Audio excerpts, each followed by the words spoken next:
Hello everybody. In the current affairs this week, the week ended 27th of October 2024. This week, the headlines of all the mainstream newspapers was dominated by whatever is happening on the Indian stock market.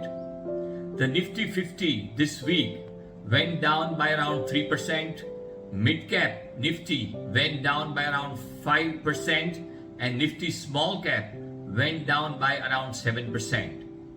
The foreign institutional investors were big time sellers to the extent of 33,000 crores plus in the Indian stock markets, but the DIIs, the domestic institutional investors, predominantly the mutual funds and the insurance companies, they were the buyers and they balanced it out. But the net result across the month of October was that in the month of October, Nifty went down by 8%. So was the case with Nifty mid cap and small cap. So this very month, all these benchmarks, all these three benchmarks went down by around 8% each.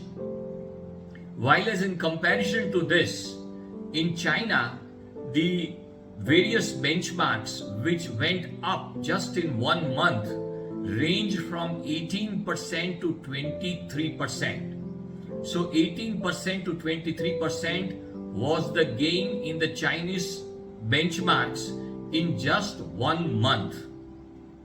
So there lies the reason why the Indian stock markets went down. Coming to the specifics of why the Indian stock markets went down this month, globally, there are a lot of emerging market funds which invest into various emerging markets. So by emerging markets, I would mean predominantly countries like China, India, and various other emerging markets. In last 4 years, progressively what happened was that the weightage on these emerging market funds of investments by them for investing in Indian stocks went up progressively, while as investments in the Chinese markets went down progressively. So they were all underinvested insofar as the Chinese market is concerned. Now, after the announcement of the Chinese stimulus a month back, the Chinese stock markets started going up. So there was a fear of missing out, FOMO, with several of these funds, which they thought that if we will not be present in China meaningfully in this bull rally, then our performance would get impacted.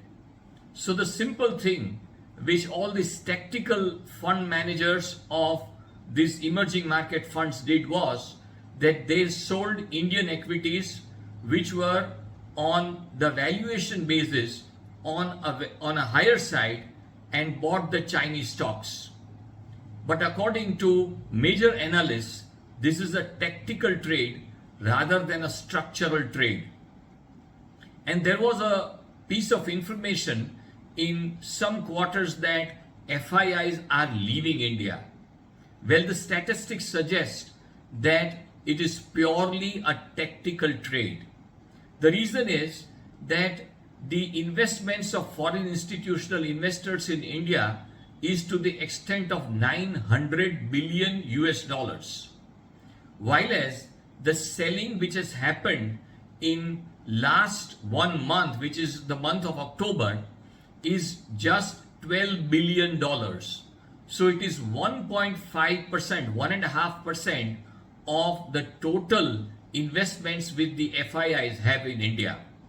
So it is no way a signal that FIIs are leaving India, but it is more of a tactical trade for taking some advantage in an economy which might do in a short run, or the stock market which might do good in a short run. But structurally, India remains a strong spot for investments for even the FIIs. The other thing which led to decline in certain stocks and sectors in the Indian stock market was the kind of results which came out in respect of the quarter ended September 2024.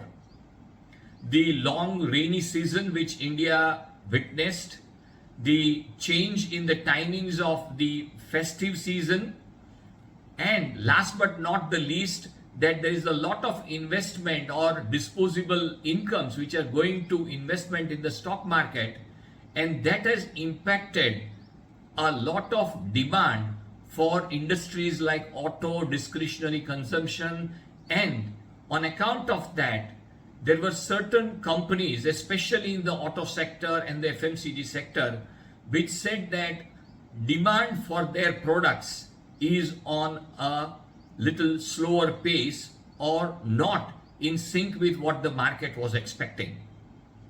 So this led to a correction in the stocks, and the way now it happens is that the moment there is a correction in a particular stock, the algo based trading, which is very prevalent in these times, start a triggered sale of these kinds of stocks and these kinds of sectors.